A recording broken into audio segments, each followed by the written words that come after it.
ಎಲ್ಲರಿಗೂ ನಮಸ್ಕಾರ ರೀ. ಅಪ್ಪಾಜಿ ಅಡುಗೆ ಮನೆ ಯೂಟ್ಯೂಬ್ ಚಾನಲ್ಗೆ ಮತ್ತೊಮ್ಮೆ ಎಲ್ಲರಿಗೂ ಆಧಾರದ ಸ್ವಾಗತ. ಬರ್ರಿ ಸ್ನೇಹಿತರೆ, ಇವತ್ತು ನಾನು ಒಂದು ಒಳ್ಳೆ ಚಟ್ನಿ ರೆಸಿಪಿನ ನಿಮ್ಮ ಜೊತೆ ಶೇರ್ ಮಾಡ್ಕೊಳ್ತೀನಿ. ನೀವೇನಾರ 2 ರೊಟ್ಟಿ 2 ಚಪಾತಿ ತಿನ್ನೋವಂಥವ್ರು ಇದ್ರಿ ಅಂದರೆ ಈ ಚಟ್ನಿ ಮಾಡ್ಕೊಂಡು ತಿಂದು ನೋಡ್ರಿ, 4 ತಿಂತೀರಿ, ಅಷ್ಟು ಟೇಸ್ಟಿ ಆಗಿರ್ತೈತಿ. ಹಂಗಾರೆ ಇದಕ್ಕೆ ಏನೆಲ್ಲ ಬೇಕಾ ನೋಡೋಣ್ರಿ. ಇಲ್ಲಿ ಒಣಮೆಣಸಿನ್ಕಾಯಿ ತೊಗೊಂಡ್ರಿ, ಅಲ್ಲಿ ಉಳ್ಳಾಗಡ್ಡಿ ತೊಗೊಂಡಿನಿ, ಕರಿಬೇವು ಬೇಕಾಕೈತಿ, ಹಂಗೆ ಸ್ವಲ್ಪ ಹುಣಸೆ ಹಣ್ಣು, ಕೊತ್ತಂಬರಿ ಸೊಪ್ಪು ತೊಗೊಂಡ್ರಿ, ಬೆಲ್ಲ ಬೇಕಾಕೈತಿ.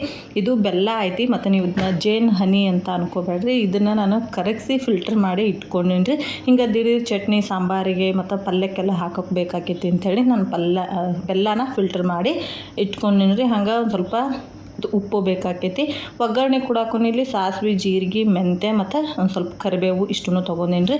ಈಗ ಮಾಡೋದು ಹೆಂಗೆ ಅಂತ ನೋಡ್ಕೊಳ್ಳೋಣ್ರಿ. ಮೊದಲು ನಾನಿಲ್ಲಿ ಒಂದು ಬಾಣಲಿ ತೊಗೊಂಡೇನ್ರಿ.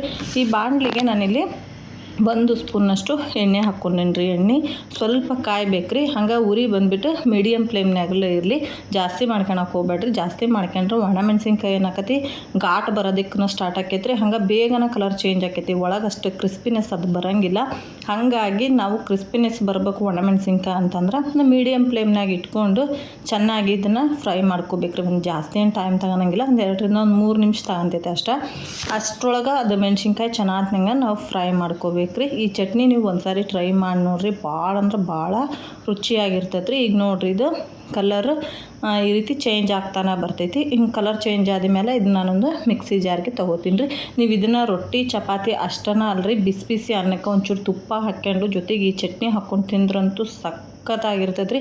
ಇಲ್ಲ ಅಂತಂದ್ರೆ ಒಂದು ಸ್ವಲ್ಪ ಎಣ್ಣೆನಾರ ಹಾಕ್ಕೊಂಡು ಈ ಚಟ್ನಿ ಹಾಕ್ಕೊಂಡು ತಿನ್ಬೋದ್ರಿ, ಭಾಳ ರುಚಿಯಾಗಿರ್ತೈತೆ ರೀ. ಈಗ ಇದನ್ನು ನಾನು ಒಂದು ಮಿಕ್ಸಿ ಜಾರಿಗೆ ತೊಗೋತೀನಿ ರೀ. ಕಲರ್ ನೋಡ್ತಿರ್ಬೋದು ಹೆಂಗೆ ಚೇಂಜ್ ಆಗೈತಿ, ಕ್ರಿಸ್ಪಿನೆಸ್ ಐತ್ರಿ, ಅದಷ್ಟು ಚೆನ್ನಾಗಿರ್ತೈತೆ ರೀ. ನೆಕ್ಸ್ಟ್ ಇದಕ್ಕೆ ಕರಿಬೇವು ಹಾಕೋತೀನಿ ರೀ. ಒಂದು ಅರ್ಧ ಕಡ್ಡಿ ಆದ್ರೆ ಸಾಕಾಕೈತ್ರಿ. ಹಂಗೆ ತೊಳೆದಿಟ್ಕೊಂಡಿರೋಂಥ ಹುಣಸೆ ಹಣ್ಣಂಗೆ ತೊಳೆದಿಟ್ಕೊಂಡಿರ್ತಕ್ಕಂಥ ಕೊತ್ತಂಬರಿ ಸೊಪ್ಪನ್ನ ಹಾಕೋತೀನಿ ರೀ. ಇದಕ್ಕೆ ನಾನು ರುಚಿಗೆ ನನಗೆ ಎಷ್ಟು ಬೆಲ್ಲ ಬೇಕಾಕೈತಿ ಅಷ್ಟು ಬೆಲ್ಲ ಹಾಕೋತೀನಿ ರೀ. ಈಗ ಕೆಲವೊಬ್ರು ಬೆಲ್ಲ ಇಷ್ಟಪಡೋಂಗಿಲ್ಲ, ತುಂಬ ಸ್ಪೈಸಿ ಇಷ್ಟಪಡ್ತಾರೆ. ಅಂಥವ್ರು ಬೇಕಿದ್ರೆ ನೀವು ಬೆಲ್ಲನ ಸ್ಕಿಟ್ ಮಾಡಿಬಿಡ್ರಿ, ತೆಗೆದುಬಿಡ್ರಿ. ಇಲ್ಲಪ್ಪ ನಮಗೆ ಬೆಲ್ಲ ಇದ್ರೂ ಕೂಡ ರುಚಿ ಆಕೈತಿ ಅನ್ನೋಂಗಿದ್ರೆ ಏನಂದ್ರೆ ಖಾರ ಬ್ಯಾಲೆನ್ಸ್ ಮಾಡ್ಬೇಕಂತಂದ್ರೆ ಬೆಲ್ಲ ಬೇಕು. ಖಾರ ಆಗಲಿ ಹುಳಿ ಆಗಲಿ ಒಂದು ಬ್ಯಾಲೆನ್ಸ್ ಕೊಡ್ಬೇಕಂದ್ರೆ ನಮಗೆ ಬೆಲ್ಲ ಭಾಳ ಇಂಪಾರ್ಟೆಂಟ್ ಆಕೈತ್ರಿ. ಅದಕ್ಕೆ ನಾನು ಇಲ್ಲಿ ಒಂದು 2.5 ರಿಂದ 3 ಸ್ಪೂನಷ್ಟು ಬೆಲ್ಲ ಹಾಕ್ಕೊಂಡೇನಿ ರೀ. ನಿಮಗೆ ಬೇಡ ಅಂತ ಅನಿಸ್ತಂದ್ರೆ ನೀವು ತೆಗಿಬೋದು ರೀ. ಮುಂದಿನ ವಿಡಿಯೋದಾಗ ನಾನು ಮೆಂತ್ಯ ಚಟ್ನಿ ಆ ಥರದ್ದು ತುಂಬಾ ರೆಸಿಪೀಸ್ಗಳನ್ನ ನಾನು ನಿಮ್ಮ ಜೊತೆ ಶೇರ್ ಮಾಡ್ಕೋಬೇಕಂತ ನನಗೆ ಭಾಳ ಆಸೆ ಐತ್ರಿ. ಹಂಗೆ ನಾನು ಶೇರ್ ಮಾಡಿದ ವಿಡಿಯೋಗಳೆಲ್ಲ ನಿಮಗೆ ಬರಬೇಕಂತಂದ್ರೆ ದಯವಿಟ್ಟು ಸಬ್ಸ್ಕ್ರೈಬ್ ಮಾಡ್ಕೊಳ್ರಿ. ಹಂಗೆ ಬೆಲ್ ಐಕಾನ್ ಕ್ಲಿಕ್ ಮಾಡಿರಿ.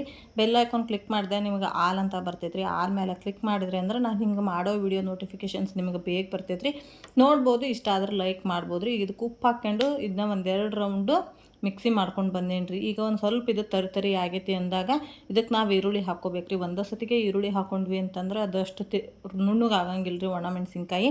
ಹಾಗಾಗಿ ಈಗ ಒಂದು 2 ಮೀಡಿಯಮ್ ಸೈಜ್ ಈರುಳ್ಳಿ ಹಾಕ್ಕೊಂಡು ಈಗ ನೋಡಿರಿ ನಾನು ರುಬ್ಕೊಂಬಂದೀನಿ. ತೀರಾ ಸಣ್ಣಕ್ಕಂತ ಏನು ಬ್ಯಾಡ್ರಿ, ಇದು ತಿನ್ನಕ್ಕೆ ಒಂಥರ ರುಚಿ ಬರ್ಬೇಕಂದ್ರೆ ಹಿಂಗೆ ಇರ್ಬೇಕು ರೀ. ಇದು ಒಂದು ಸ್ವಲ್ಪ ತರಿಯಾಗಿನ ಇರ್ಬೇಕು ರೀ. ಹಂಗಂತ ತೀರಾ ಮೆಣ್ಸಿನ್ಕಾಯ್ದು ಹಂಗೆ ಎಲೆ ಎಲ್ಲ ಬಿಡಕ್ಕೆ ಹೋಗ್ಬೇಡ್ರಿ. ಈಗ ನಾನು ಮತ್ತೆ ಬಾಣಲಿಗೆ 1.5 ಸ್ಪೂನಷ್ಟು ಎಣ್ಣೆ ಹಾಕ್ಕೊಂಡ್ರಿ. ಆ ಎಣ್ಣೆ ಕಾದ ಮ್ಯಾಗ ಇಲ್ಲಿ ಸಾಸಿವೆ, ಜೀರಿಗೆ, ಮೆಂತ್ಯಕಾಳು ಸ್ವಲ್ಪ ರೀ. ಒಂದು ಮೆಂತ್ಯಕಾಳು ಒಂದು 10 ರಿಂದ 12 ಕಾಳು ಆದ್ರೆ ಸಾಕಾಕತ್ತೆ ನೋಡಿರಿ.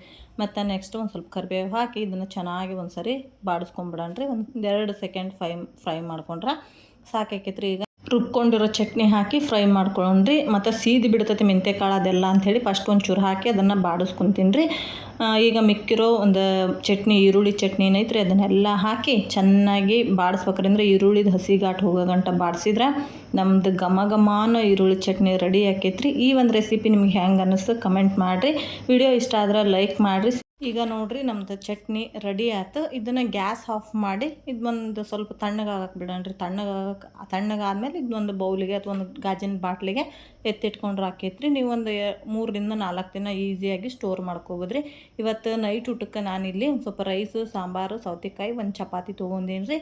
ಚಪಾತಿ ಹಂಗೆ ಮುಂದೆ ಸಾಫ್ಟಾಗಿ ಹೆಂಗೆ ಮಾಡ್ಬೇಕು ಅದೆಲ್ಲ ರೆಸಿಪಿನೂ ನಾನು ನಿಮ್ಗೆ ಜೊತೆ ಶೇರ್ ಮಾಡ್ಕೋತೀನಿ ರೀ. ಟೇಸ್ಟ್ ಹೆಂಗೈತಿ ನೋಡೋಂಬರ್ರಿ. ಈಗ ಇದು ಒಳ್ಳೆ ಸಖತ್ತು ಟೇಸ್ಟಿ ಆಗಿರ್ತೈತೆ ರೀ. ಈರುಳ್ಳಿ ಹಾಕೀವಿ ಅಂತಲೇ ನಮಗೆ ಅನ್ಸಂಗಿಲ್ಲ, ಅಷ್ಟು ರುಚಿಯಾಗಿರ್ತೈತೆ ರೀ. ಟೇಸ್ಟ್ ಮಾತ್ರ ಸಖತ್ತಾಗಿದೆ. ಸಿಗೋಣ್ರಿ ಇಂಥದ ಒಂದು ರೆಸಿಪಿ ಜೋಡಿ. ವಿಡಿಯೋ ವಾಚ್ ಮಾಡಿದ್ದಕ್ಕೆ ಎಲ್ಲರಿಗೂ ಧನ್ಯವಾದಗಳು ರೀ.